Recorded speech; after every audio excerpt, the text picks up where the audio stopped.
We'll go ahead and get started again. Sorry, that was a short 5-minute break.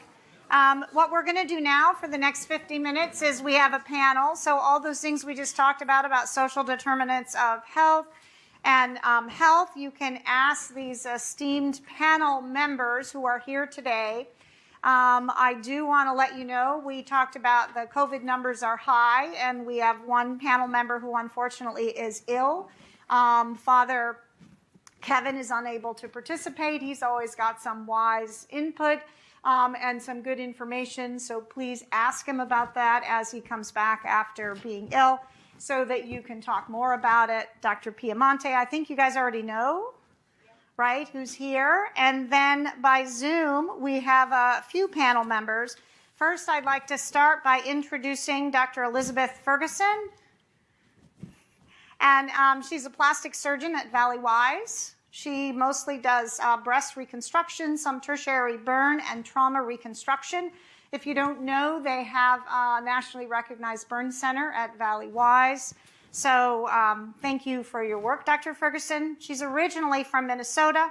She went to medical school at the University of Minnesota and completed both general surgery and plastic surgery at the Mayo Clinic in Rochester, Minnesota. She's been at Valley Wise for 12 years. She was the assistant dean for graduate medical education for Creighton until last year when she stepped down.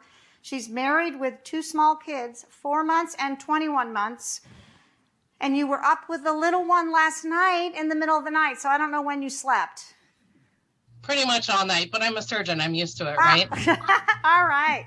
Well, welcome. And then we have up in the right upper quadrant, I guess I should say, is Gilbert Arvizu, and I have his, hold on, he sent it to me, so I'm not quite ready, but I'm going to introduce Gilbert for you. He is a highly motivated, knowledgeable, and demonstrated problem solver with nearly a decade of multidisciplinary experiences addressing the social determinants of health in communities throughout the country. He is able to diagnose systemic community and organizational problems and subsequently able to mobilize intersectoral stakeholders to respond and resolve. He's currently the Community Development and Engagement Director at Valley of the Sun United Way, overseeing the health focus area, a steering committee member of the Health Improvement Partnership of Maricopa County, and was recently reelected to the leadership team of the Community Health Planning and Policy Development section of the American Public Health Association, which represents nearly 4,000 community health practitioners across the USA. So thank you for being here, Gilbert. And then in the right lower quadrant is Dr. Radhakrishnan, and I'm going to have you introduce yourself, Dr. Radhakrishnan, because I don't have a bio, but it's long and extensive. So please, why don't we go ahead and have you start and introduce yourselves and then talk a little bit about the issues that we had planned. Sure. And Dr. Murphy, many apologies. I just got back from vacation, so I didn't have access to my folder. And I realized it when I was logging onto Zoom, so apologies. Hi, everyone. Priya Radhakrishnan. I'm the Chief Academic Officer at Honor Health. Honor Health is a 6-hospital system with a large medical group and lots of cancer care. We have an orthopedics center, we have a cardiovascular center, and my job at Honor Health is Chief Academic Officer and Designated Institutional Official. DIO in Italian is God, and Dr. Ferguson will know that we do have some godly traits, right? But I'm kidding. I don't want to scare you off in terms of residency.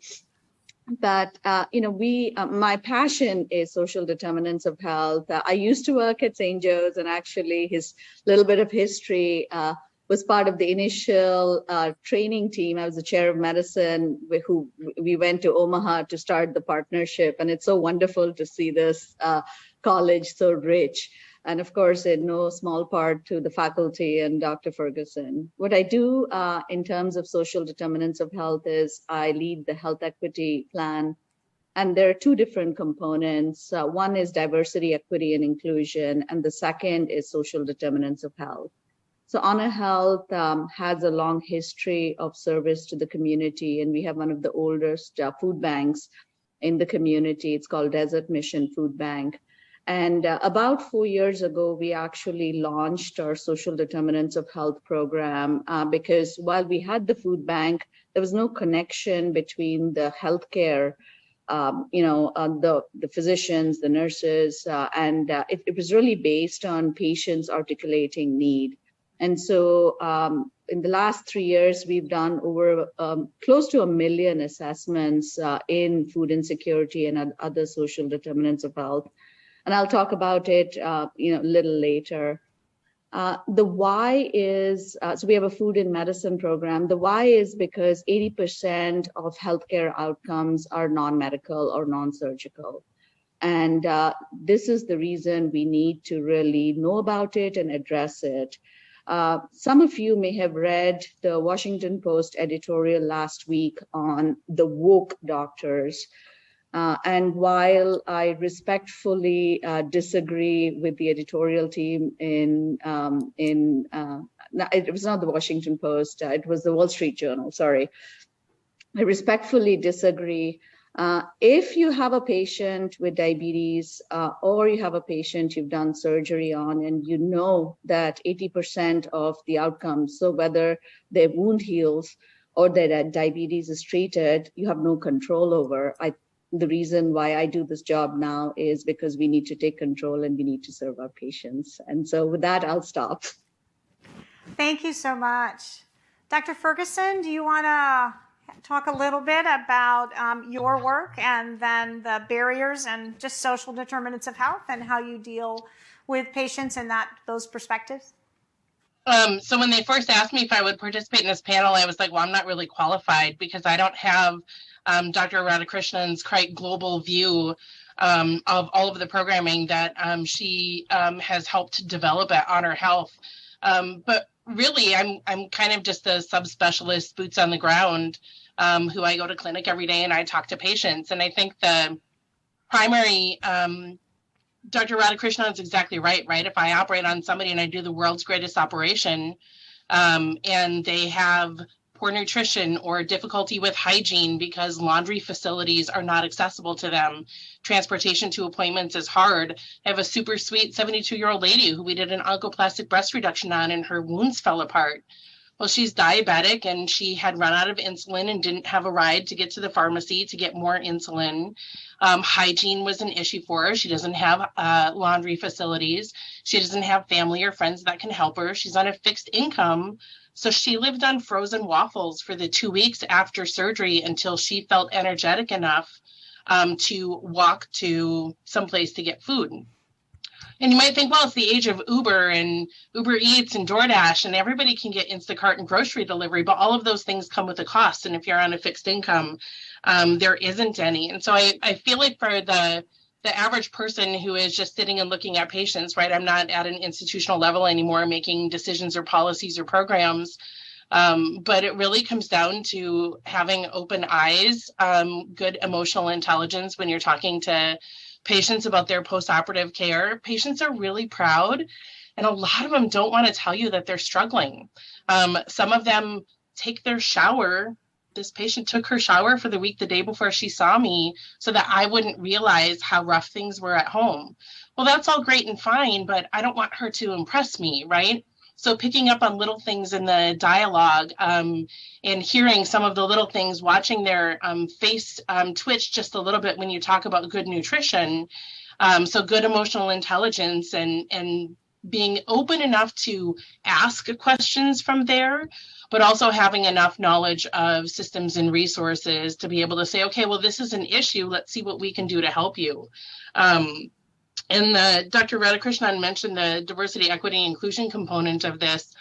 There's a lot of cultural sensitivity that happens with patients, and it's very easy if you come from a place of privilege to assume that everybody has the same resources you do. We deal with a lot of undocumented patients at Valleywise. 60% of the patients I see in clinic are non-English speaking. So now imagine you go to a foreign country and you have breast cancer, right? I do mostly post-reconstruction or post-cancer reconstruction. And so you go to the clinic and people don't talk to you in your language, or you only kind of understand, or you bring your 12-year-old child with you to translate for you.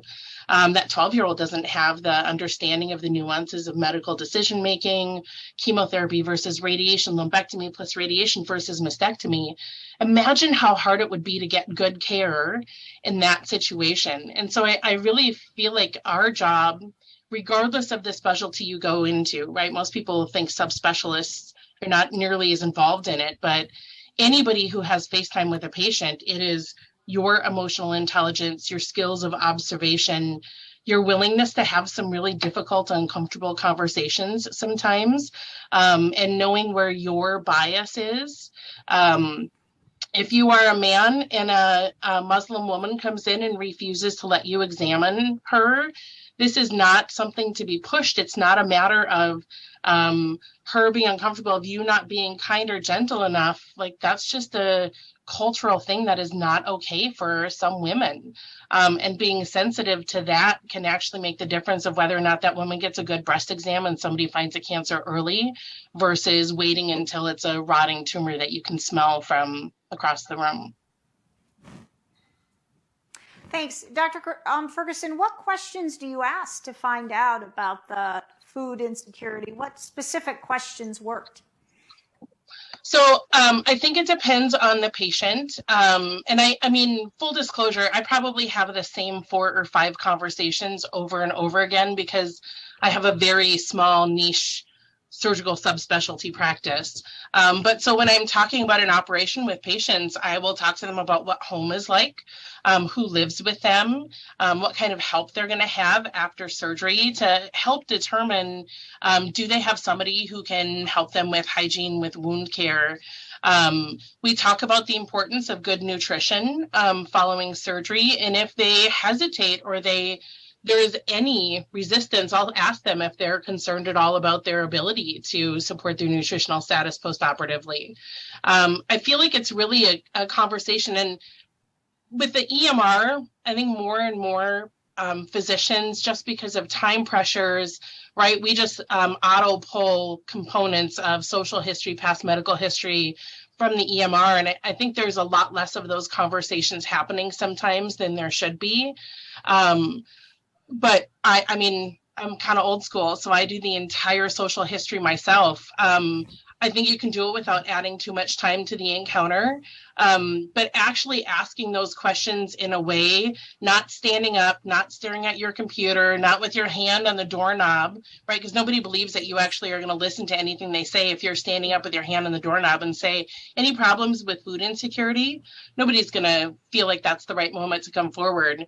But to sit down and have an eye-to-eye conversation with a patient in their language, use an interpreter, even if it means you wait an hour for that particular dialect of Mandarin interpreter to get on the phone, making sure that they have the opportunity to really ask questions and be forthcoming with information. But I think that requires that we present ourselves with an open ear and an open heart. It's very easy when you're busy to kind of brush off little things and not pick up on cues. And sometimes that's the most important communication a patient's going to give you. Thank you very much. Mr. Arvizu?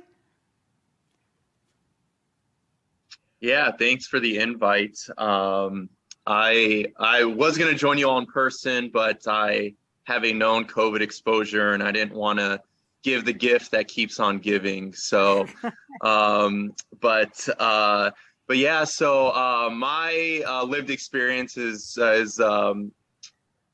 different from many folks. I'm an 8th generation Arizonan. My great grandfather was one of the first St. Vincent de Paul trained social workers in South Phoenix in the 1950s. So it's really in my DNA to serve my community. And one of those things is addressing the social determinants of health. My professional career is rooted in being the project coordinator on the United Healthcare and Chicanos por la Causa health and housing model, which is a very well-researched and case study demonstration. And really what it was is we had a one-stop shop of services out in Maryville. Folks would come in. They did not have to be United Healthcare members, which at the time in 2015 was like unheard of. Like, you're helping other people that are, not your members. And we had community health workers there that would screen for these social determinants of health and then connect these folks to services. United Healthcare provided a financing mechanism to Chicanos por la Causa, where they purchased apartments. 80% of the apartments were market rate. That subsidized the 20% of units that were set aside for United Healthcare members experiencing homelessness or housing insecurity. So that catalyzed $400 million of investments in health and housing from United Healthcare. And a couple months ago, they just announced another $150 million in investments. So really, I think what made that demonstration so successful were those community health workers. Community health workers are frontline public health workers that have a unique relationship with the community they serve because they're from the community. It's kind of within that umbrella of the socio-ecological model. So just like in the environment, flora and fauna have unique relationships. In the socio-ecological model, community health workers have unique relationships with the community that no one else does. And so here at Valley of the Sun United Way, we are elevating the work that is being done around community health workers. There is a new certification that is going live in the fall through the Arizona Department of Health Services, where it professionalizes this workforce and it recognizes the role that community health workers have in our community. Something I haven't talked to Dr. Murphy about, but we have announced that we will be creating an action team here at United Way to advocate for reimbursement for community health worker services. So they would be, if everything works out, they'd be the only other non-physician healthcare professional that would be able to be reimbursed for their services. We have commitments from many organizations to have this discussion and to advocate for this. So that's kind of where things are at with Valley of the Sun United Way. Community health workers is the big talk, and to Dr. Ferguson's point about how you all are pretty busy and things like that, community health workers are going to be a resource for you all to have those conversations with your patients, and they'll be able to have that unique relationship. Just like, again, Dr. Ferguson's example of, that person took a shower because they see you all as leaders and they have respect for you all, particularly the Chicano Latino community. 3/4 of that community has a lot of respect for doctors. And so if you can't identify those barriers, a community health worker will. And there's so many benefits to that. Again, closing gaps in health and social care for you all, higher quality measures. So you're going to get reimbursed for your services more. You're going to be a happier physician because you're going to be resolving the issues that your patients are facing. So that's where the things are at with community health workers. And, I'd be willing to answer questions or talk about that later in our discussion. Thanks so much. I appreciate it. Dr. Piemonte, I didn't really introduce you very well, so I apologize. Go ahead and introduce yourself. Well, we've already met for 3 days in a row, but the reason why I'm on this panel is because in addition to be the Dean for Student Affairs, my background in medical humanities has me trained specifically to learn how to teach medical students, yes, the humanities, but also these concepts of kind of critical medical humanities, which is understanding the social determinants of health and issues of power. But I'm not the expert in terms of taking care of patients, but just in helping you learn what these concepts are so you can take better care of patients in the future. I do want to make a few comments based on some of my colleagues here on the panel because I think they made some really important points. So Gilbert's talking about how United Healthcare, which is an insurance company, was willing to invest in housing, right? That's a huge example of there's a quote at the beginning of the pre-work that you all have and you'll read before the quiz, where it says health inequalities and the social determinants of health are not a footnote to what determines health, they're the main issue. And for United Healthcare, who was developed just to pay your hospital bills, is now contributing to housing, it tells you that keeping people well involves 80%, as Dr. Radhakrishnan talked about, of things outside the walls of the clinic. So that means what we're going to teach you for 4 years affects a patient's health 20%. And that might be discouraging, but it's a really important 20%, okay? But it just means that you all have to focus kind of on that 80%. I also want to clarify Dr. Radhakrishnan saying she had some God qualities related to being a DIO. You guys don't know what a DIO is. That's the boss of all the residents and then the boss of all the residents program directors. So that's why she's godlike, because that's a big job. So her finding time to do social determinants of health in addition to that work is quite impressive. Did also want to point out one thing that Dr. Ferguson said. She said, it doesn't matter if you're a subspecialist or a super subspecialist. It is not just primary care, family medicine, outpatient internal medicine, peds that needs to care about social determinants of health. And those were those wonderful examples that she gave you, that even being a subspecialist, she's not immune and her patients are not immune to all of the issues that we're talking about today. So historically, we've done a terrible job in medical education across the country, maybe across the world, in teaching you all this. Despite the fact that 80% of your patient's health and illness is affected by things we never talk about. So historically, we've taught you about the pathophysiology of disease. We've talked about intervening on the biological body without talking about all those forces that affect the biological body that you're going to be taking care of. So that's why your whole first week of medical school is dedicated to this, because we want to give you the foundation to understand the context of everything else. MSK, neuroscience, renal, reproduction. You can't understand those organ systems without understanding what we're talking about this week. So you'll see it recurring, and you don't want to dismiss it as not the real stuff of medicine, because the moment you start seeing patients, especially at St. Vincent de Paul, you're going to go, oh, this is the real stuff of medicine. And so we're trying to prepare you for that kind of medical care. Okay. So I suppose we'll hand it off to questions for the panel, or do you have? Yeah, okay. But thank you. Yes. Excellent. Thank you very much. Dr. Radhakrishnan, I really wanted to ask you about screening for social determinants of health through the electronic health record. I'm fascinated by it, but I have a lot of cautions. Anyway, I want to hear about that. You're on mute. Oh, there you go. The EHR is such a double-edged sword. Mm-hmm. It's almost a dirty word amongst physicians. You learn that, unfortunately. And just sort of a footnote, if you will, EHRs were initially developed. So EHR stands for Electronic Health Record, and they were initially developed more to capture billing rather than really care of patients, but then evolved to really be that comprehensive health record. And you'll learn about words like interoperability and so on later. When we started this journey, I'm going to do a little bit of historical context. So I'm going to start with a patient of mine, which got me interested in this whole field. And this was when I was medical director of the clinic at St. Joe's.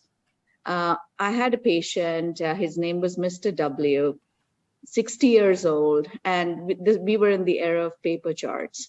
And I would literally see him every 2 weeks. He had diabetes, hypertension, hyperlipidemia, the usual.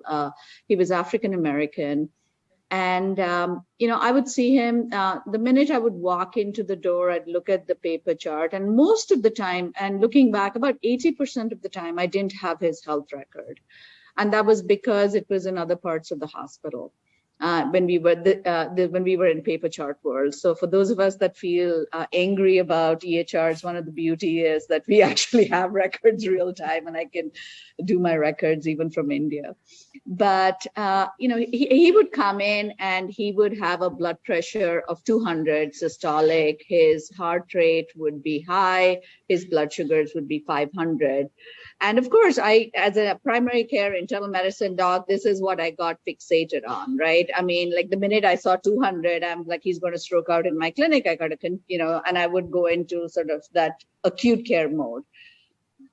It was only when I was signing off on a lab that it was Christmas week. And when you become a doctor, Christmas, you take off either Christmas week or New Year's week, one of the, and the rest of your colleagues, we divvy it up.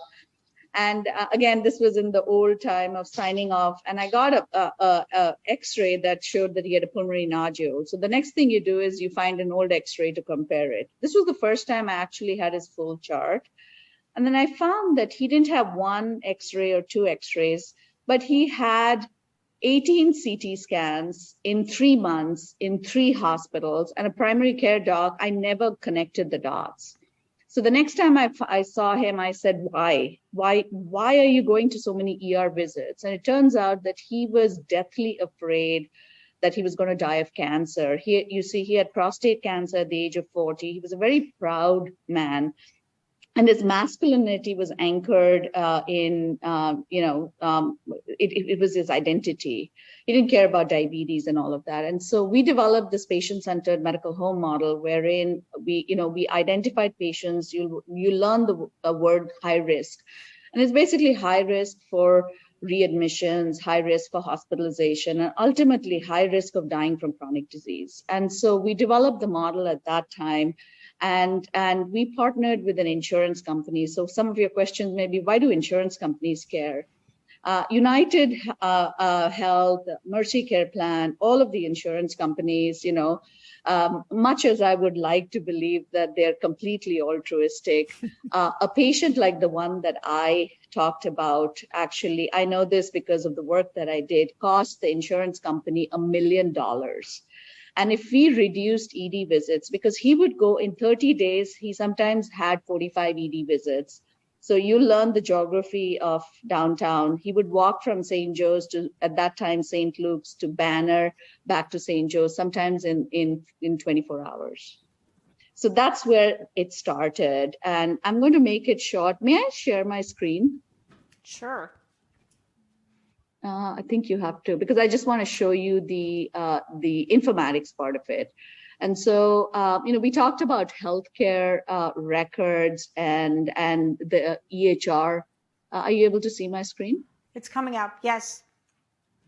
Okay. Just tell me when you see full screen. You see it now? Yes. Okay. I'm going to make this short, and I'm not going to include, some of the things. I'm going to share some of our. So what we did was we used an evidence-based approach. There's a questionnaire called Hunger Vital Sign, which asks 2 questions on food insecurity. And we started with a couple of pilot clinics. It's embedded in the electronic health record, and the medical assistants actually ask these questions. And if you see our journey in terms of the number of patients, the drops always correlated with COVID. But we were able to screen for about 15% of our patients and look at the number of patients that screen positive.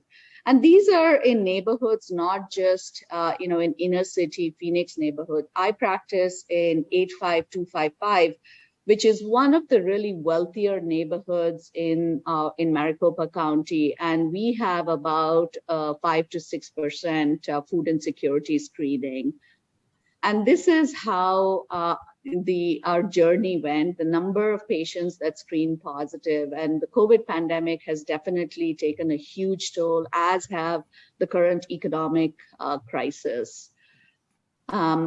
And then we did something called geomapping. So we said, where are patients coming from? Desert Mission is our food bank, and you'll see that in the arrows. And when we started, there were smaller clusters. But if you look from, go from when we started, we were sort of predictable clusters. And now if you look where we are today, it's all over the valley.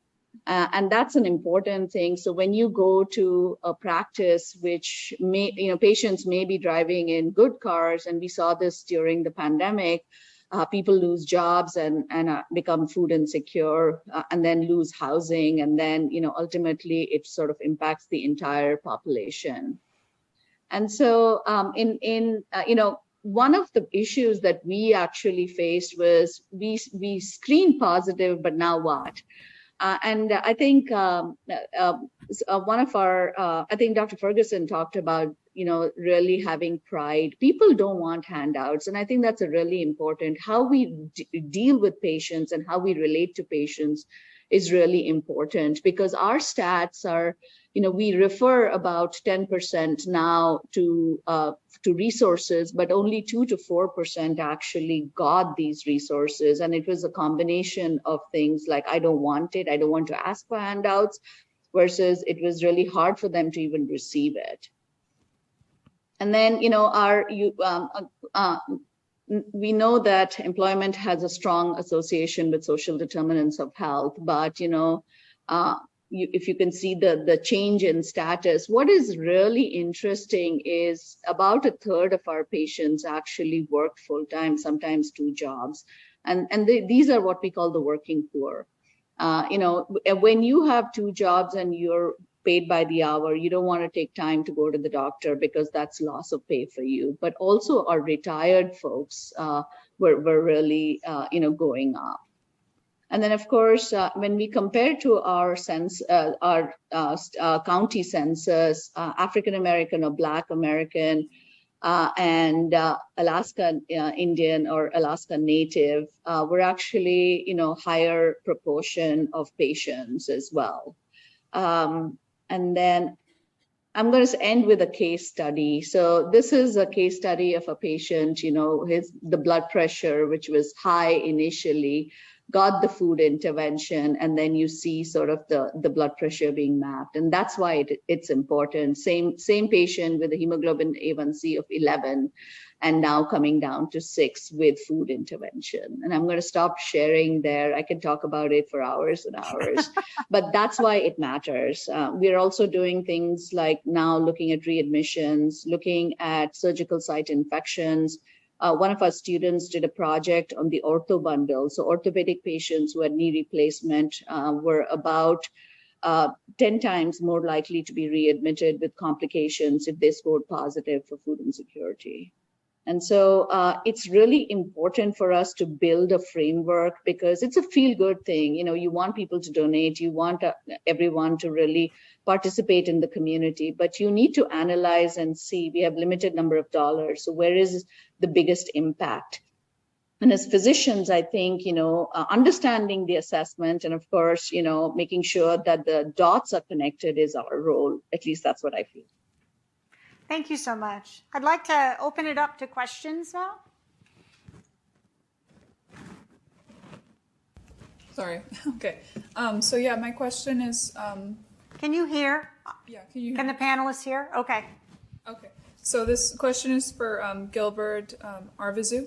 So by the way, I noticed that you were at St. Mary's. So I also have that connection. That's awesome. But I was wondering what the difference is between these community health workers that you've been detailing and like a social worker. Like I noticed that like public libraries try to have case management teams like on hand. Is that what you're talking about, or is it different?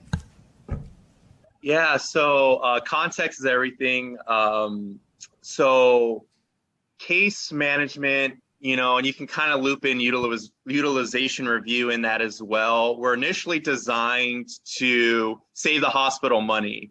It wasn't designed to help patients out. It's just making sure that there was a discharge plan and that you got them out of your hospital as fast as you can, so you can free up that bed space, which makes your hospital money. There's certainly overlap with social work theory and what community health workers do. The biggest, difference is that community health workers are from the community. And I say that because you go to many schools in the West Valley and South Phoenix where 80% of their students are Chicanos and Latinos. All the social workers are white, and they have bachelor's degrees and sometimes masters of social work. Community health workers do not necessarily have those types of credentials. And again, they're from the community, so a lot of them are Chicano Latinos. So again, there's overlap, but that would probably be the biggest difference, is that they're from the community. They've lived in the community. They know the needs of the community, instead of a social worker who just finished their master's degree, maybe moved here after college, and now they're working in Maryvale. So that's the biggest difference. I don't want to loop every social worker into that, because I know there's great social workers out there doing great work, but those are kind of the observations that I've seen. Thanks. Another question?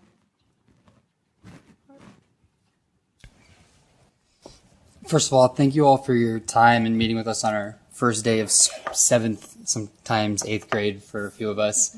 My question is, it's absolutely valuable to know these social determinants of health and to be aware of them.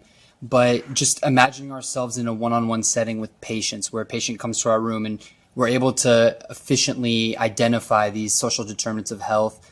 What are we supposed to do? What are some strategies that you guys have at your disposal? And does it mean more than just the treatment that you're giving them? I think the first thing, and probably the most important thing to learn in medicine, is that you don't have to know everything. You don't have to know every resource. You don't have to know every diagnosis, every medication. The most important thing is to know where to go for help or where to go for answers. And so like at ValueWise, we have a social worker assigned to every single clinic. So the minute I have a concern, I literally call Debbie and say, hey, I've got a patient. Because I don't have Dr. Radhakrishnan's deep and foundational knowledge of even everything at ValueWise, but that doesn't mean that I'm not still an important access point for care. So you don't have to know everything. You just have to be willing to ask for help and to know who to call for help. But that goes with literally everything in medicine, Yeah, I'd strongly echo that. From a process perspective, Arizona State Health Information Exchange, which is called Contexture, has actually launched what is called a referral platform. So as you start interacting with your electronic health records, you know that if a patient has chest pain and needs to go to a cardiologist, you will learn how to do a referral to a cardiologist. This is very similar. If a patient has social needs, you will be able to do a referral to what is called a community-based organization, and Gilbert is sort of the face of CBOs.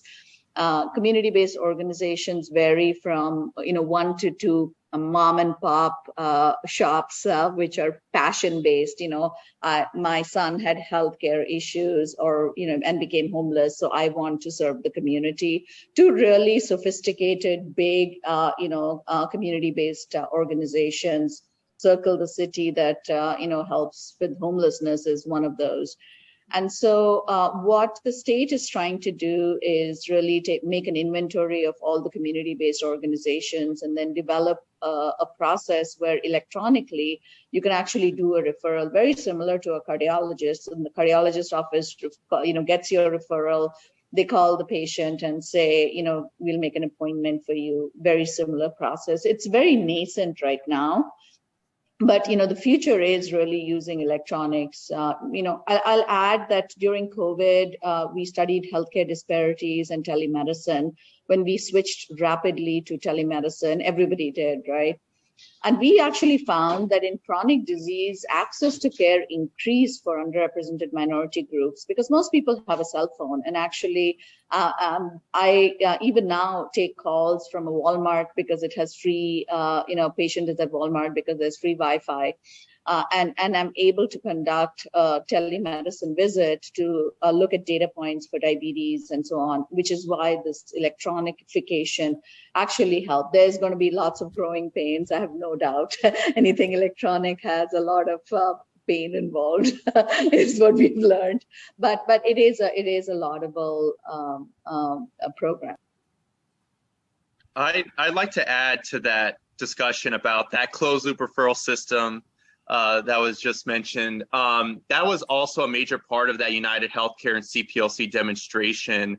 Having that closed loop. Gone are the days of someone comes in, a need is identified. It's like, go talk to Chicanos por la Causa, see you later. You never know what happened. The vision for this closed loop referral system is that there's effective communication between you all, the provider, and then these community-based organizations, so that you know what's going on. Did this person receive their bus pass to get to that job interview? And if they didn't, why?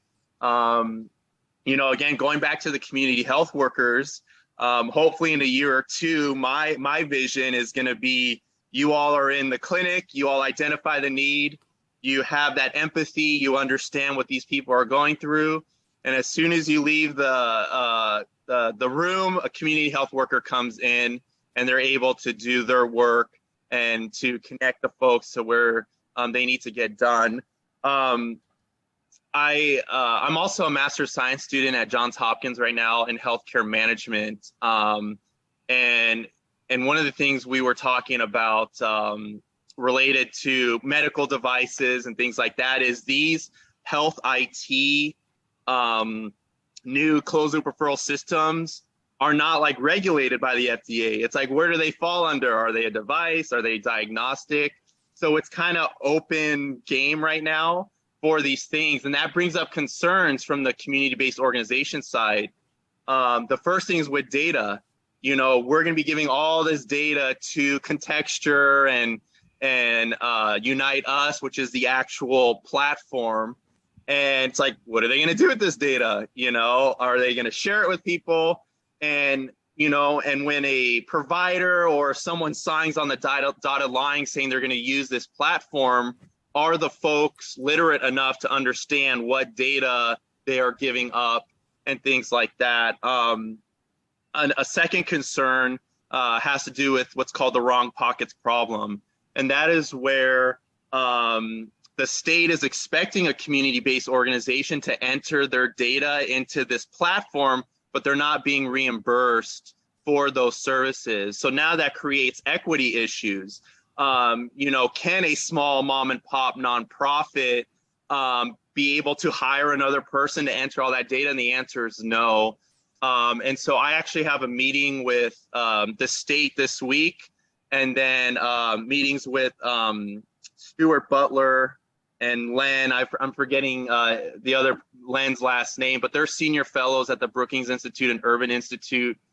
They're premier experts on the wrong pockets problem. They're on the federal health IT social determinants of health working group, because this is a concern to Valley of the Sun United Way, who is trying to, again, elevate the work of these community-based organizations. So it is a real threat to our 5-year plan that if we can't resolve this wrong pockets problem, that advancing health equity is going to really not be as optimal as it could be. Thank you. Next question. Hi, my name is Lizzie Risk. Thank you guys all so much for being here. I just have a question on how do we get the community to care? So I think, our physicians, our community health workers, our social workers, they're all key players and they do an awesome job. But at the end of the day, I think we need to bring greater awareness to this issue for our communities to kind of rally around our people experiencing health disparities. And I just feel like either there's one, an issue of a lack of awareness, or two, an issue of people really just don't care. So what would you guys recommend in tackling that issue? So some of the things that we've done are partnering with city and local governments on having events. And so linking sort of, the existing infrastructure. So one example is the city of Scottsdale had their very first Juneteenth event. And we actually were there talking about social determinants of health, how you can access food banks and things like that, and had many of our physicians and other colleagues give short sort of TED type talks. And they were really well attended. But we've got to start talking about it, writing about it. The one thing that I will add is we are in a very interesting political climate here. And so one is a plug to vote.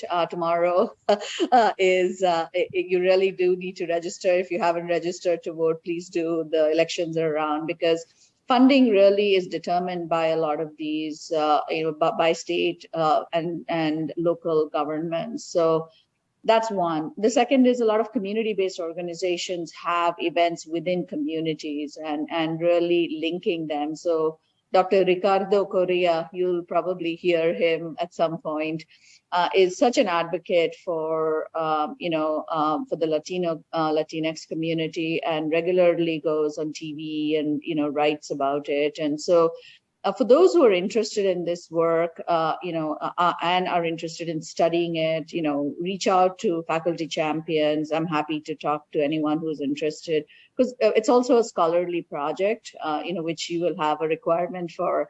And it doesn't matter whether you want to be a neurosurgeon, you want to be, aerospace physician, primary care doc. This sort of affects everyone. Probably not aerospace, because we haven't assessed social determinants of health there.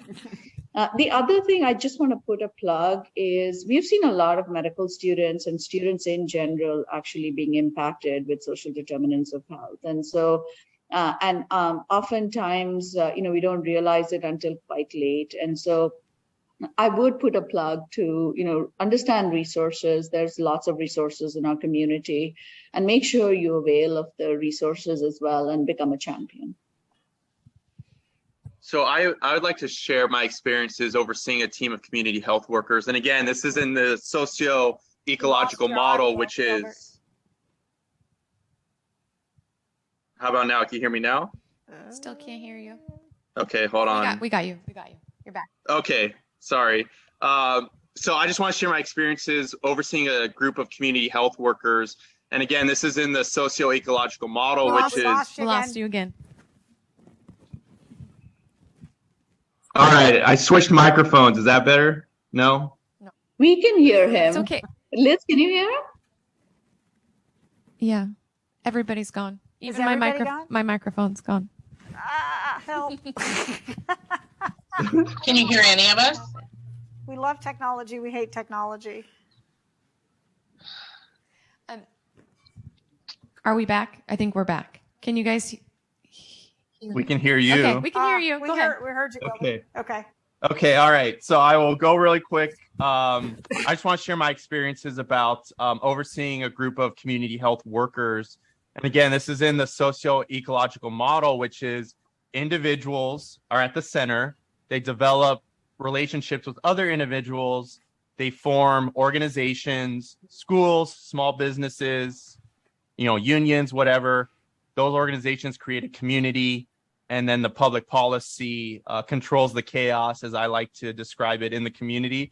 What happens is when you empower an individual, they're going to text their cousin, their sister, whoever, and be like, yo, I just went to this shop in Maryvale and they got me connected to this. I got a nice box of food. And now you have, Nana's coming, Tata's coming. That is how you get the word out. That's how you get awareness out. It starts with empowering the individual, and then they themselves advocate for themselves and others in their community. And that is why I feel the community health worker model is so successful, is because these folks you're empowering basically come ad hoc, or quasi community health workers without the certifications, without the bachelors and all that stuff. So going back to that question earlier, what's different for maybe a social worker? That is another difference here, is that once you start to empower these individuals to take control of their own lives, they themselves become advocates. They start showing up to neighborhood meetings, going to city council meetings and speaking and making public comments. That is really how we're going to get the awareness out. One last thing, something that we're focusing on at United Way is also looping in the corporations, the PetSmarts, the APSs, the SRPs. These folks, again, are members of the community. We're all in this together, and we need the corporations' buy-in as well, make them aware of what's going on so that they too can use their political power to change public policy. Can I add just one thing to that? Gilbert, thank you for sharing that. And I think some of what is important to remember is empowering you all and advocating that you become advocates. So I think your voice is particularly powerful. And when I think of people that maybe Lizzie is asking about, like, how do we get people to care, or how do we get politicians to care about these things? You know, I think of when John McCain, who's a Republican, right, voted to not repeal Obamacare. I think he was one of 2 Republicans, and not repeal the individual mandate. I think people are changed by their experiences, and he had a glioblastoma and getting cancer treatment at that time. I think that changed his politics, living through that kind of suffering. And if we can't get everyone to have to live through their own suffering to change and care about these things, I think it's story that transforms them. And so I would empower all of you to either tell your own stories publicly, or tell stories of your patients, protecting their identities, of course, publicly. I do believe it is stories that transform people when you can start to even approach what it must be like to suffer and be a person who's different than myself. Your voice is powerful as a medical student, and will be even more powerful when you graduate, and don't ever forget that. Thanks.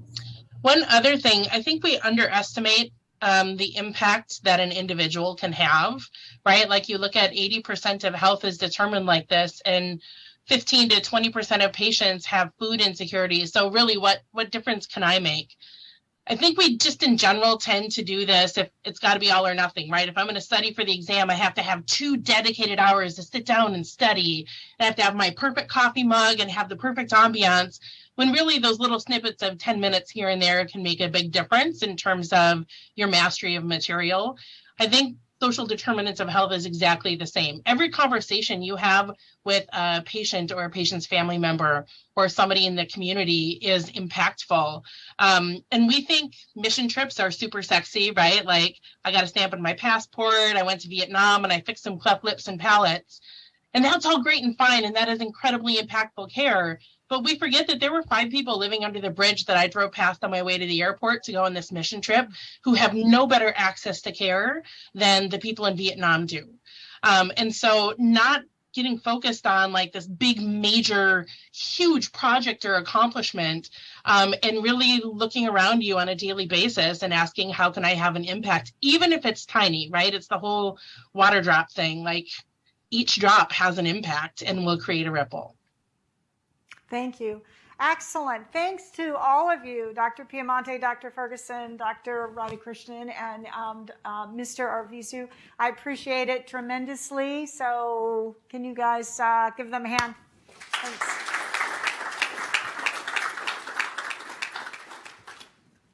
So it looks like a 5-minute break before the next presentation, which is Thank you. here and ready.